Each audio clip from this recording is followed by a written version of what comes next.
So next section is strategies to succeed.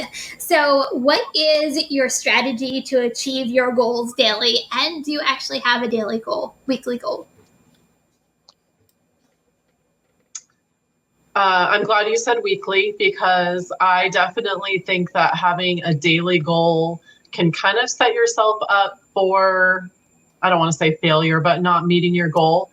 Just because there's so many days where you'll have like app issues or weather or something that's out of your control. And for me, if I set a weekly goal, if I have one bad day, I can, kind of make up for it or work a few extra hours or whatever the situation is. So that's actually one of my biggest notes that I took here is I think having either a monthly or a weekly goal helps you kind of balance out the days where things happen that, you don't have any control over.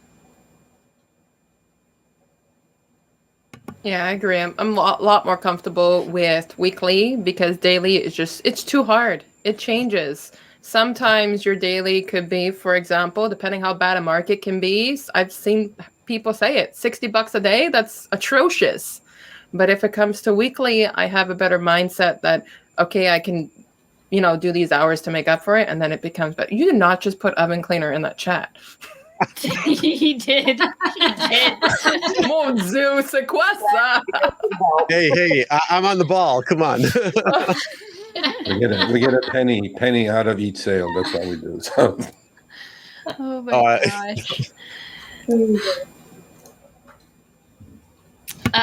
For us, our weekly goal is $3,000 combined. So for me, that would be $1,500. $500 a day is the goal. I have made it several times. But it is a grind, and that's why sometimes I have to work throughout the week to meet that goal. Wow. That's the beauty of rideshare, ladies. I'm sorry, yes. The money in rideshare is much better than food delivery, at least for me in my market. I have to say that because I know everybody's market can be different. And Sarah's over here shaking her head because she's killing it with her food delivery and catering orders. So I had a $356 catering order yesterday. Yeah, That's see, awesome. I don't get that though. I'm doing something wrong. I don't get either or, so I'm doing something wrong. But I don't do rideshare. A's. Yeah, mine's kind of out. I'm a numbers person, so right when I started kind of doing this for full-time income per se, I'm a graph person, I'm a spreadsheet person, so I kind of mapped out stuff for a good 2 months and then narrowed it down to the best time frames so that I'm only working the hours that are going to bring me maximum income. And because I multi-app, if something else is slow, generally something else picked up. And I focus on a monthly goal. I even really go for yearly, but then break it down monthly. I never look at the day because that can kind of depress you. Mm-hmm. If you're going for that daily goal and you don't reach it, then you're just defeated. And then the next day you kind of have that defeated attitude. So I look at the overall month, and if y'all are into doing that stuff, make spreadsheets, look at the hours that make you the most money, and then try to navigate around that so you're not working as hard. I love that. Yeah, I'm the opposite. I'm a goals girl. Even though I know what my weekly goal is in my mind, I always have to know what my daily goal is, even if I don't make it. Because there are days that you don't even come close. There are some days that you do come close. There are some days that you make it. But to me, it's at the end of the week that's what actually matters. But I have to have something to look forward to or to reach. So for me, daily goals work along with weekly goals, but that's just me and how I operate. Okay. So next one, what is at least one practical way gig workers can be more profitable? I'm going to talk about gas. Sorry, Lisa. I know Lisa's one of the lucky ones that doesn't have to worry about it anymore, and I cannot wait to be there. but gas in California is no freaking joke. So I would say that setting a weekly gas budget for yourself, and I personally always carry cash because it's cheaper to get gas if you pay with cash. So I will, on a day that I know that I need to gas up, I will be actively looking for gas stations that I can see might be a little bit cheaper than others. And after a drop off, I'll go and gas up at the cheapest place that I've seen as I've been driving around for the day. So for me, trying to cut gas costs is huge. Sarah, do you have Gas Buddy or Get Upside? Have you heard of those? So I used to have both of those. And I've just found that the gas stations that are on those apps are just like 20 to 30 cents more per gallon than the other like mom and pop places that I can get gas at. So it doesn't really make sense economically to do it that way. But I feel like Gas Buddy will show you what the prices are in your area. That's why I was just saying, like, instead of driving around, just look at Gas Buddy to see what the cheapest station is. Or does it not have the mom and pop shops on there as well? Yeah, not all of them. And I'm definitely not driving around looking for gas. It's just throughout my day, as I'm doing what I do, I'm on days that I need to gas up, I'm really paying attention to gas stations as I'm delivering. Got it. Yeah.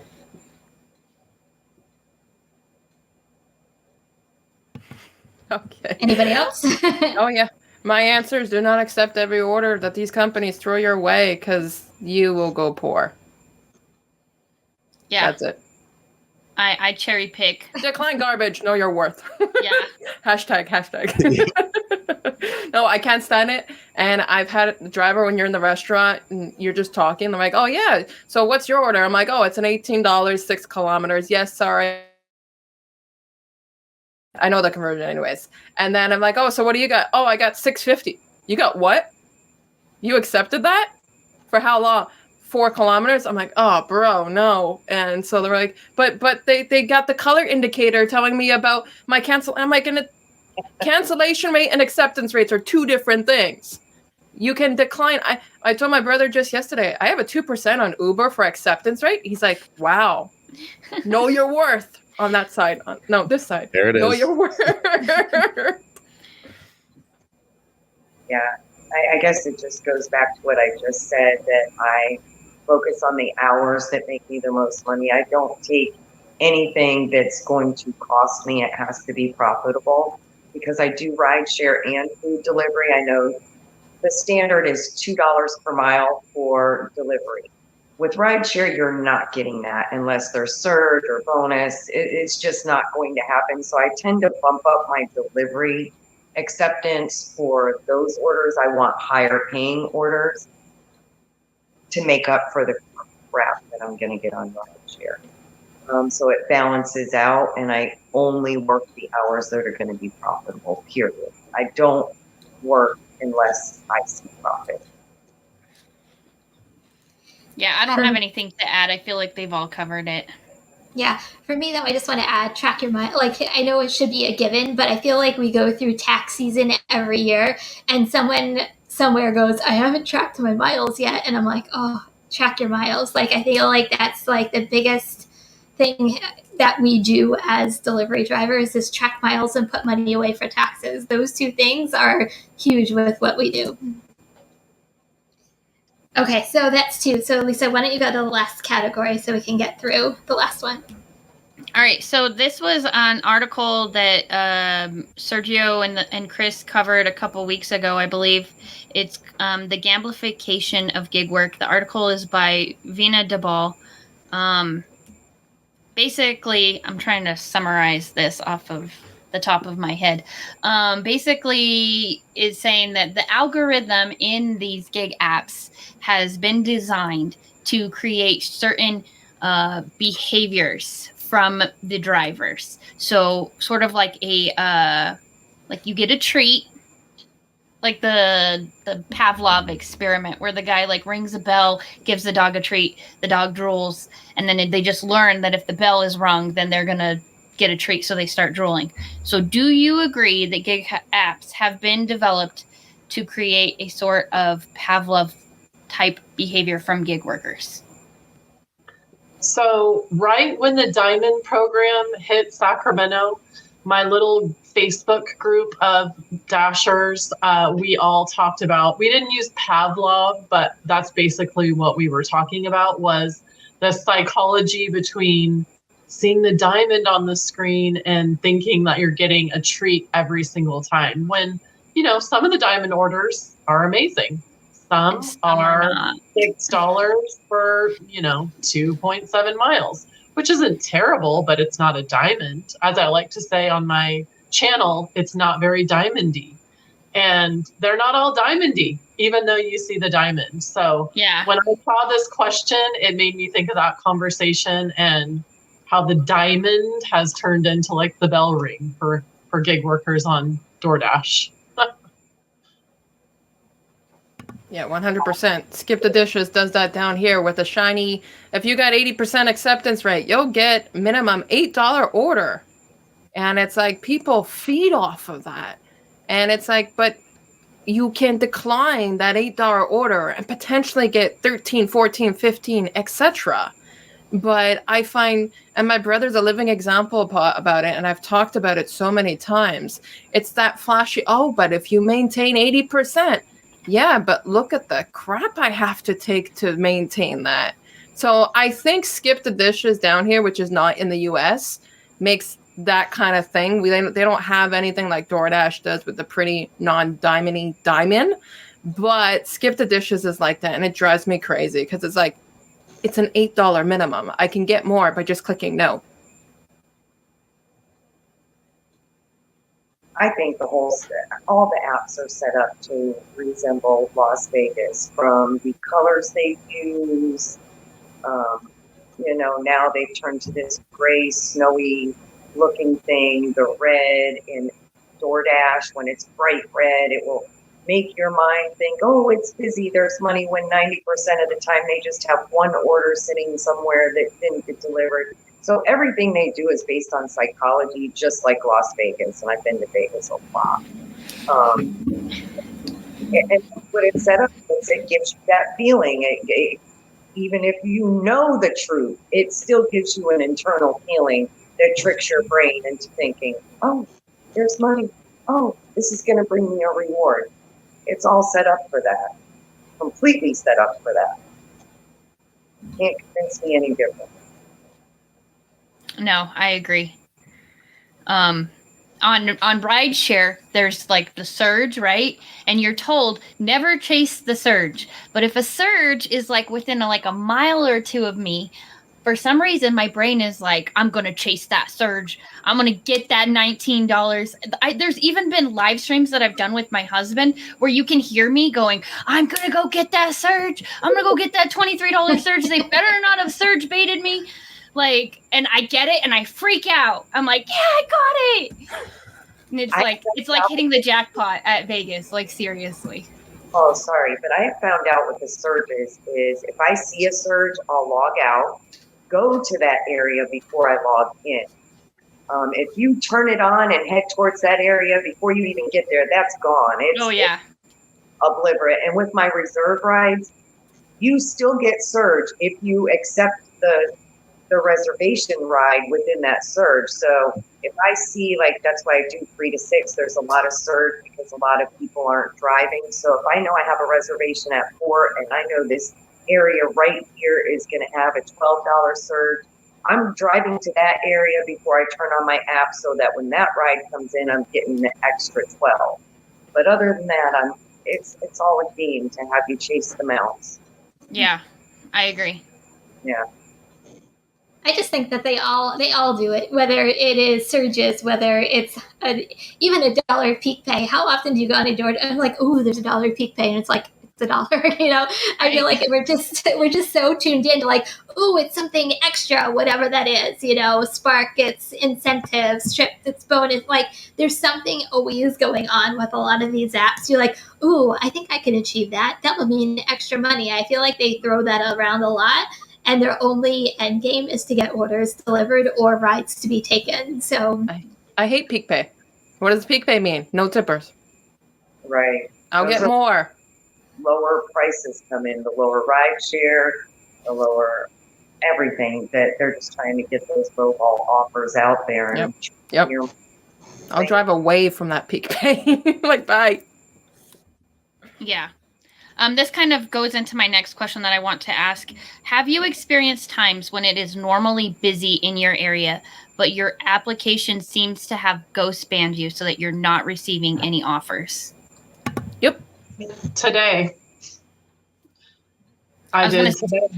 Yeah. I sat for 45 minutes without a single offer. And I'm a very high acceptance rate person.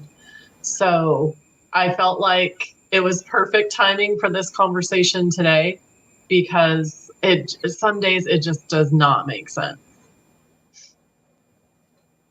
I've noticed that if peak pay is getting ready to end, like within the next 10, 15 minutes, they will not send me anything until peak pay is ended. And then the minute peak pay's ended, ding, like, what the heck? Where was this order 15 minutes ago? And it will be I feel like I don't even know, does Uber even do quests anymore? I haven't seen one in forever. But when they do quests, you're in the last 5 minutes and you need one more, and they'll send you the worst of the worst orders, thinking you're gonna take it because you want to reach that quest. You're like, no, I just can't do it. It's not worth it. Yep. Yeah, I get quests every week now for the last 4 or 5 weeks. To 2 orders, $3, 2 orders, $6, et cetera, et cetera. Then what's the last one? 5 orders, $25. Have you even sent me 5 orders for the last 3 orders? Last 3 hours, Uber? Because you just ghost me all the time when it comes to a quest. It happens all the time. Well, then the quest. Can I interject something real quick here? The other day, I had a long Twitter battle with this ex-Uber employee. He was one of the first 50 hired at Uber, and he worked there for 6 years. So we had a good Twitter battle. So I invited him on the show, and he still defends Uber, all these things that they do. But one question he didn't answer is about throttling that you guys are talking about, ghost banning or shadow banning, whatever you want to call it. So when I asked him that publicly on Twitter, he goes, I don't know anything about that. So I invited him to come and have a debate with me. So I think we're going to do that on the 21st. So that should be an interesting one. And when it comes to, by the way, to you guys talking about the psychological games that they play, a third of all these companies, gig apps, employees are high-paid psychiatrists, psychologists, social workers, and behavioral scientists. In fact, long story short, I got an email maybe a couple, 3 weeks ago from a psychiatrist. He goes, look, YouTube pushed me your video. I didn't know anything about you. And then I got hooked on watching. And he goes, I saw that thing on your head. He goes, what is that? How'd you come up with that? I go, I don't know. It's just, saying, whatever. I'm thinking of making T-shirts out of it. And then he goes, you know what that is? Because he's a psychiatrist that studies all these behavioral patterns of gig workers. And he goes, that's the antidote. He goes, actually, that's the vaccine for all the drivers to get vaccinated with, because without that, he goes, they're going to be part of the game. So, this is going to be an ongoing, fascinating conversation going forward, though. They do definitely play games for sure. So It's okay. A bunch of us have been to therapy. They got some games to play. We've been there. It's okay. You've been vaccinated. That's why. You've been vaccinated with that. Oh my gosh. All right, thanks for watching. That short little clip was from our live stream, Show Me the Money Club with Sergio and myself, Tuesdays, 6 p.m. Eastern, 3 p.m. Pacific. Make sure you subscribe, turn on all notifications so you'll be notified when we go live, as well as all of our awesome content. Make sure to check out this video right here, which will take you to the entire live stream, or check out this video right there. All right, drive smart, everyone.